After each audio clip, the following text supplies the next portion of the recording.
평강이 저 여러분들의 넘치기를 예수님의 이름으로 간절히 축원해 드립니다. 오늘 말씀은 데살로니가전서 5장 16절에서 18절 말씀을 근거로 범사에 감사하라 라는 제목으로 하나님 말씀 증거하겠습니다. 하나님의 뜻 시리즈 9번째 시간입니다. 우리가 이 땅을 살아가면서 가장 중요한 것 한 가지가 있다면 하나님의 뜻을 알고 뜻대로 살아가는 삶인 줄 믿습니다. 성경에 보면 주여 주여 하는 자마다 다 천국에 들어가는 것이 아니라 다만 하늘에 계신 우리 아버지의 뜻대로 행하는 자라야 천국에 들어간다라고 분명히 말씀하고 있죠. 내 마음대로 내 뜻대로 살면 그 끝은 지옥입니다. 근데 하나님의 뜻대로 살면 그 끝이 천국에 우리가 갈 수가 있다라는 것입니다. 또한 하나님의 뜻대로 행하는 자라야 예수님께서 말씀하시죠. 그 자가 나의 자녀이고 또 형제이고 또 아버지고 어머니다 이렇게 말씀하고 있지 않습니까? 하나님의 뜻대로 사는 삶이 무엇보다 중요한 것입니다. 늘 내 뜻이 아니라 하나님의 뜻을 묻고 또 그 뜻대로 살아가는 은혜가 있길 바랍니다. 성경 전체는 하나님의 뜻이죠. 근데 그 중에서도 이것이 내 뜻이다 라고 분명하게 말씀한 구절은 우리가 꼭 기억하고 또 그 말씀을 우리 마음 가운데 담고 그대로 살아가야 될 줄 믿습니다. 사도 바울이 분명하게 오늘 말씀을 통해서 세 가지를 하나님의 뜻이다라고 이렇게 분명하게 말씀하고 있죠. 첫 번째는 기뻐하라, 항상 기뻐하는 것. 또 두 번째는 기도하라, 쉬지 말고 기도하는 것. 또 감사하라, 범사에 감사하는 것. 이 세 가지가 너희를 향하신 하나님의 뜻이다 이렇게 말씀하고 있습니다. 항상 기뻐하는 것이 하나님의 뜻입니다. 기뻐할 수 없을 때라도 기뻐하는 것, 기뻐하기로 결정하고 기뻐하는 것, 이것이 하나님의 뜻인 줄 믿습니다. 오늘 삶 가운데 여러 가지 또 기뻐할 수 없는 상황이 올지라도 하나님의 뜻은 기뻐하는 것이다 라고 우리가 알고 깨닫고 우리가 기뻐하는 은혜가 있기 바랍니다. 두 번째는 쉬지 말고 기도하는 거예요. 어떻게 쉬지 않고 기도할 수 있죠? 기도의 핵심은 말씀입니다.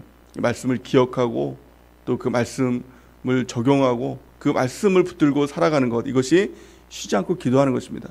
내가 반응하는 것이 아니라 말씀이 무엇이었지라고 생각하는 것, 또 주님이 나와 항상 함께 있다는 것을 기억하고 주님과 연관되어 있는 것, 이것이 기도라고 했지요. 그래서 늘 쉬지 않고 기도하는 것을 주님을 생각하면서 말씀을 생각하면서 우리가 살아가는 것, 이것이 쉬지 않고 기도하는 삶의 핵심인 것입니다. 또 오늘 말씀을 통해서 범사에 감사하라 라고 이렇게 말씀하고 있죠. 범사에 감사하라는 뜻은 모든 일에 감사하고 모든 상황에 감사하라. 도저히 감사할 수 없는 상황이 올지라도 그 상황 가운데서도 감사해야 된다 라는 것입니다. 이것이 하나님의 뜻이다 라고 이렇게 말씀하고 있죠. 이 일들이 정말 가능할까요? 정말 가능할까요? 항상 기뻐하고 또 쉬지 않고 기도하고 범사에 감사하는 것, 이게 가능할까요? 어떻게 항상 기뻐합니까? 기뻐하지 않을 일도 있잖아요. 쉬지 않고 계속 기도할 수 있을까요? 또 범사에 감사할 수 있을까요? 모든 일에 좀 안 좋은 거, 여러분들이 최근에 겪은 일들 중에서도 감사할 수 없는 상황들이 너무 많잖아요. 근데 그 가운데서도 감사할 수 있을까요? 가능할까요? 가능하지 못할까요? 가능하니까 하나님께서 그렇게 하라고 하신 겁니다. 또한 그 방법 또한 하나님께서 가르쳐 주셨죠. 그 방법이 무엇이죠? 오늘 18절 말씀 보니까 범사에 감사하라, 이것이 그리스도 예수 안에서 너희를 향하신 하나님의 뜻이니라. 방법은 단 한 가지입니다. 그리스도 예수 안에 있으면 이것이 가능하다는 거예요. 어제 주일날 말씀을 통해서 예수님과 함께 배에 있으면 가능한 것이죠. 그래서 그 배 안에 있도록 우리 주님께서 주신 세 가지가 있죠. 성령과 성경과 교회, 이 세 가지를 붙들고 우리가 나아갈 때 주님과 함께하는 삶을 통해서, 주님이 내 안에 계신 삶을 통해서 우리가 항상 기뻐하고 또 범사에 감사, 우리가 쉬지 않고 기도하고 범사에 감사하는 삶을 살게 될 줄을 믿습니다. 예수님 안에서라는 것을 직역하면 이것입니다. 예수님과 함께면 가능하다. 또 두 번째, 예수님의 힘으로면 가능하다. 또 세 번째, 예수님 때문에면 가능하다. 예수님 때문에 항상 기뻐할 수 있잖아요. 또 예수님 때문에 쉬지 않고 기도할 수 있잖아요. 또 예수님 때문에 범사에 감사할 수 있지 않습니까? 우리가 늘 하나님의 뜻대로 살아가는 것, 이것이 너무 중요한 삶이라고 말씀하고 있는 것입니다. 그렇다면 오늘 말씀을 통해서 왜 감사가 이토록 중요한 것일까? 우리가 좀 생각을 해봐야 되겠죠. 왜 감사가 중요한 것일까요? 그 이유는 감사는요, 실수하지 않으시는 하나님을 인정하는 겁니다. 그러니까 하나님의 섭리를 인정하는 거예요. 그러니까 쉽게 말하면 감사는 믿음입니다. 감사가 있으면 믿음이 있는 것입니다. 감사가 없으면 믿음이 없는 거예요. 우리 예수님을 믿는다라고 하는데 항상 감사가 없고 항상 원망과 불평이 있다면 사실 이거 자체가 믿음이 없다라는 것입니다. 하나님의 섭리를 인정했던 또 섭리의 신앙으로 살았던 대표적인 사람이 있죠. 그 사람은 바로 요셉입니다. 요셉의 삶을 보면은 성경 전체를 통해서 정말 탑3에 꼽을 만큼 참 불행한 인생을 살았죠. 그러니까 그 아버지의 예쁨만 받고 살다가 귀여움만 받고 살다가 형들에 의해서 갑자기 노예로 팔려가는 신세가 되지 않았습니까? 뭐 성경에 보니까 옷을 홀딱 벗겨가지고 끌려가는 신세가 됐습니다. 너무나도 그 죽음보다도 더 불행한 그런 삶이었죠. 원망 불평 하라고 하면 정말 끝이 없겠죠. 끝이 없을 겁니다. 누가 그 사람 원망 불평한다 그래서 왜 원망 불평하냐 말할 사람도 없을 겁니다. 그게 어떻게 보면 당연한 일일 것입니다. 근데 요셉은 성경을 통해서 한 번도 원망 불평했다라고 말씀하고 있지 않아요.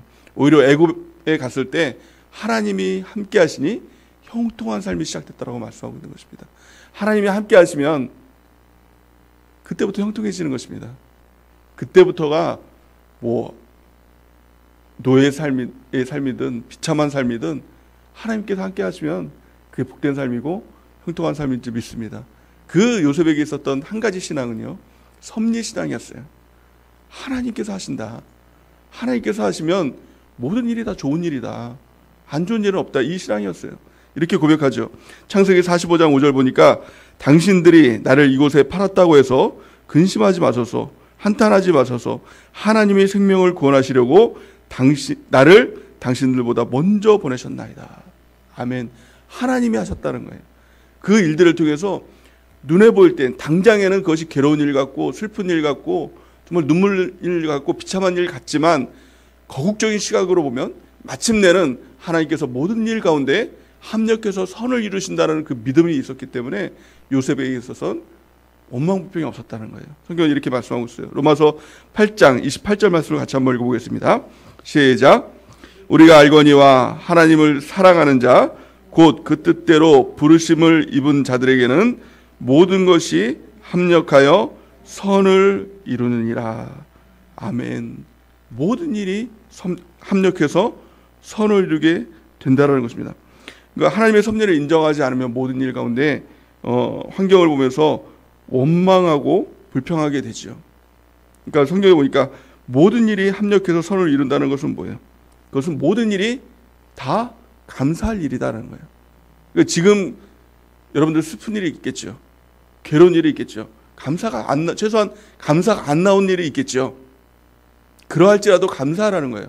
그게 하나님을 믿는 거라는 거예요. 지금은 힘들고 지금은 괴롭고 지금은 어렵지만 이 일이 결국에 하나님의 일들을 이뤄가는, 하나님의 뜻을 이뤄가는, 또 하나님의 역사를 이뤄가는 그 과정이구나라는 것을 생각하고 감사합니다 라고 하면 결국엔 그것이 감사거리가 된다는 거예요. 근데 문제는 뭐예요? 사람들이 이런 착각을 갖습니다. 내가 안 좋은 일이 있어서 내가 결국에는 망하는구나. 괴로운 일이 있어서 망하는구나. 나에게 슬픈 일이 있어서 슬퍼지는구나. 근데 그게 아니라 감사가 없어서 망하고 감사가 없어서 슬픈 일이 되는 것입니다. 모든 일 가운데 감사하면 모든 일이 합력해서 결국에 하나님의 선을 이룬다는 거예요. 하나님의 역사를 이룬다는 거예요. 기적을 이룬다는 겁니다. 그래서 중요한 핵심은 뭐예요?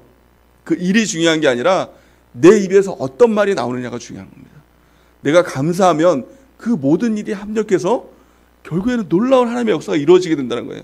근데 문제는 그 일들 가운데 그 당장의 일들만 보고 원망하고 불평한다면 결국에는요, 하나님이 이루어지는 것이 아니라 멸망하게 된다는 겁니다. 그렇게 된 사람들이 있죠. 누굽니까? 출애굽한 이스라엘 백성들. 하나님께서는 이스라엘 백성들을 출애굽시켰습니다. 홍해의 사건들을 통해서 그들을 믿음을 연단하고 또 하나님의 역사를 이루지요. 또 만나를 주심을 통해서 또 바위에서 반석을 램을 통해서 또 여러 가지 일들을 통해서 하나님께서는 그 일들을 통해서 믿음을 키워주고 그들을 연단하고 마침내 가나안으로 인도하는 그런 과정 아니었습니까? 모든 일에 슬픈 일이 있습니까? 괴로운 일이 있습니까? 어려운 일이 있어요? 물이 없다고요? 아니요, 반석을 내시잖아요. 먹을 게 없다고요? 하늘에서 만나를 내리시잖아요. 매출하기를 주시잖아요. 다 하나님의 역사지요. 그 원망할 일이 없었던 거예요. 불평한 일이 없었다는 거예요. 그들이 만약에 그 가운데서 감사합니다, 그 한마디였다면, 하나님께서 이루실 것을 알고 감사합니다 라고 그 한마디만 했다면 그들이 광야에서 다 무너졌을까요? 다 죽었을까요? 절대 그렇지 않았을 겁니다. 그들은 감사를 통해서 믿음이 더욱 커지고 결국에 마침내 가나안에 입성하는 놀라운 하나님의 역사를 이루었을 겁니다. 근데 그들은요, 그렇지 않았어요. 당장 눈앞에 보이는 거, 먹을 게 없으면 먹을 게 없다고 원망했어요. 물이 없다면 목말라 죽겠다고 원망했어요. 홍해가 앞에 가로막고 났더니 우리를 왜 여기서 죽이느냐, 차라리 애굽에서 죽이지 왜 여기서 죽이느냐 원망했어요.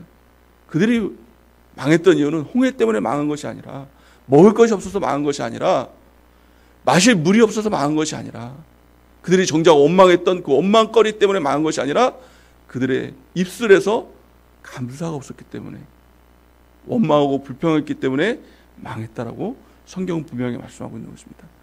우리 고린도 전서 10장 10절 말씀을 같이 한번 읽어보겠습니다. 시작.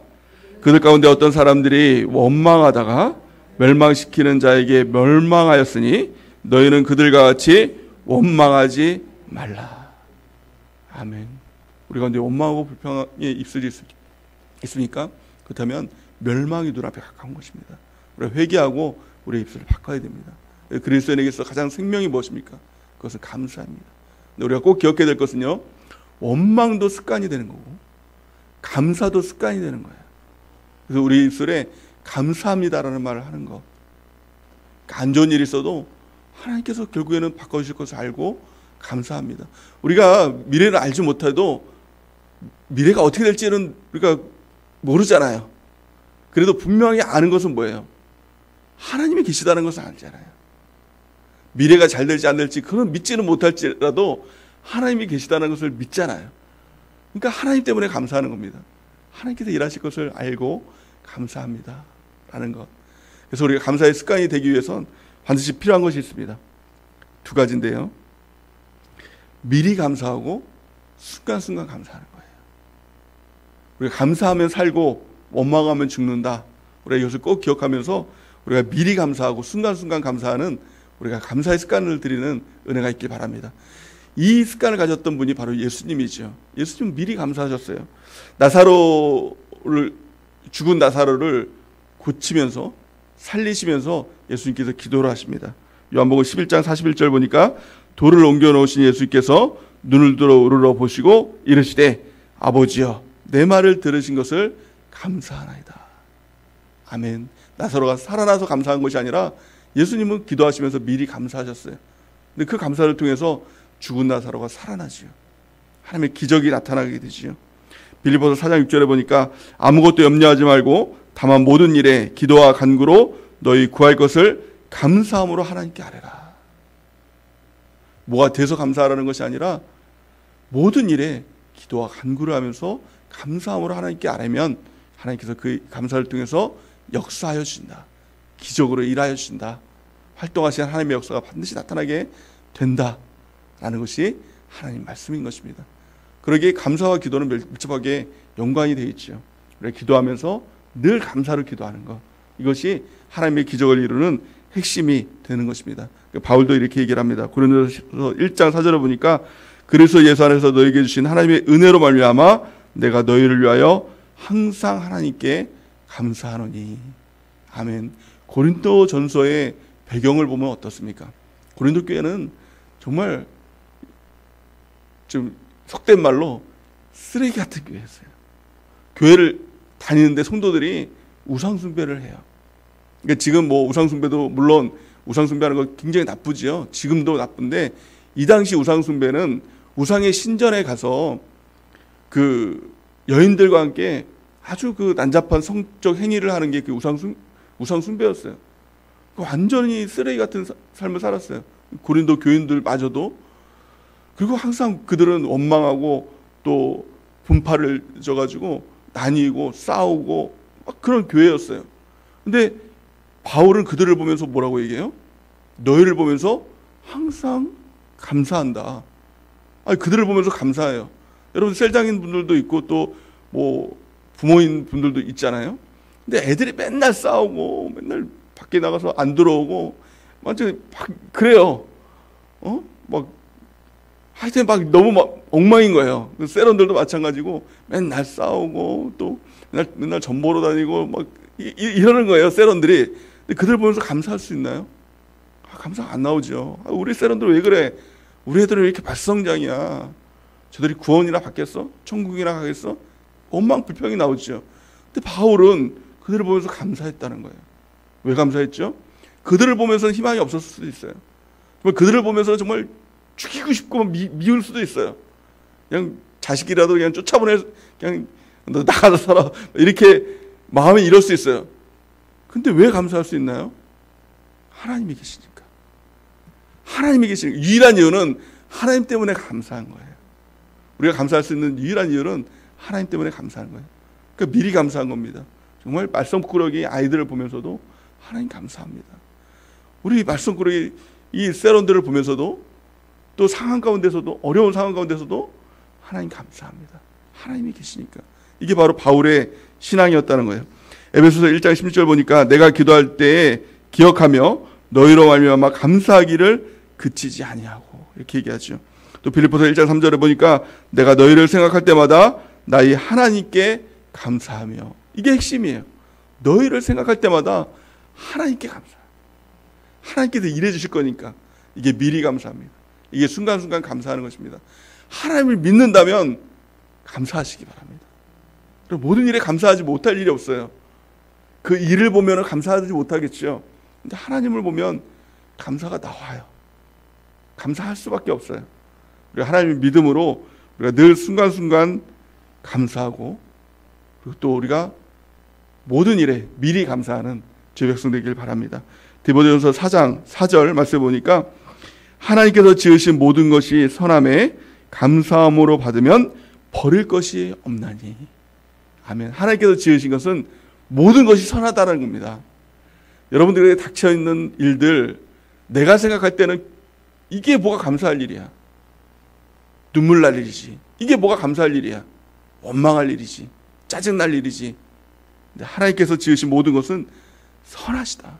하나님을 믿는다면 버릴 것이 없다. 다 감사할 일이다. 우리에게 주신 모든 일은 다 선한 일이다. 감사할 일이다. 우리가 이것을 믿고 우리 하나님 앞에 감사하는 은혜가 있길 바랍니다. 마지막 결론을 말씀드리면 이 마지막 때는요, 결국에는요, 감사 전쟁이에요. 마지막 때가 다가왔다는 것을 우리는 다 알고 있죠. 말씀을 통해서, 상황을 통해서 다 알고 있습니다. 근데 마지막 때에 마귀가 하는 가장 강력한 계략이 뭐냐? 감사를 뺏어가는 겁니다. 우리가 감사가 빼앗기면 영혼이 빼앗기거든요. 우리가 구원받은 하나님의 백성이라 할지라도 원망하고 불평하면 결국에는 이스라엘 민족들 같이 가나안에 못 들어갑니다. 광야에서 다 죽습니다. 마귀가 이것을 경험했잖아요. 알았잖아요. 그러니까 우리에게 있어서 입술에 감사만 뺏어가면 돼. 원망하면 지들이 알아서 광야에서 다 죽으니까. 그러니까 마귀가요, 우는 사자같이 도전하는 게 뭐예요? 감사 뺏어가는 거예요. 원망하고 불평하면 마귀가 이긴 것입니다. 근데 모든 상황에서 감사하면 우리가 마귀를 이기는 것이 되는 거예요. 그래서 우리가요, 어떤 상황에서도 마귀의 계략에 무너지면 안 됩니다. 감사로 승리해야 됩니다. 감사로 이기고 우리가 가나안까지, 저 천국까지 들어가야 된다는 거예요. 마귀가 무엇을 통해 공격할까요? 네 가지를 통해 공격합니다. 디모데 후서 3장 1절에서 3절 말씀을 같이 한번 읽어보겠습니다. 시작. 너는 이것을 알라. 말세에 고통하는 때가 이르러 사람들이 자기를 사랑하며 돈을 사랑하며 자랑하며 교만하며 비방하며 부모를 거역하기를 하며 감사하지 아니하며 거룩하지 아니하며. 아멘. 마귀는 네 가지를 통해서 공격합니다. 가장 첫 번째, 자기를 더 사랑하게 나를 더 사랑해서 결국에는 감사하지 못하는 겁니다. 하나님을 사랑해야 되는데 나를 사랑하니까 하나님은 나에게 왜 이러시는 거야? 이렇게 원망하고 불평하는 거 아닙니까? 나를 더 사랑하니까. 그래서 우리가 이걸 바꿔야 됩니다. 하나님을 더 사랑하면 하나님께서 하실 일이 있을 거야. 나보다 하나님이 더 중요해. 이것만 알면 우리가 감사의 습관들을 드릴 수 있을 줄 믿습니다. 두 번째는 돈을 사랑해서 감사가 사라지는 겁니다.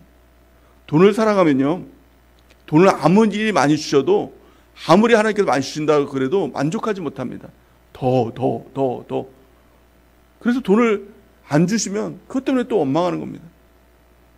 주셔도 원망, 안 주셔도 원망. 근데 돈을 사랑하면 결국에 감사는 사라지는 것입니다. 돈을 사랑하는 것이 아니라 하나님을 사랑해야 된다는 겁니다.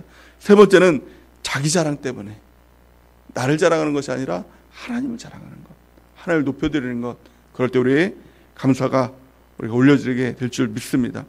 또 네 번째는요, 교만함은 절대 감사할 수 없는 것입니다.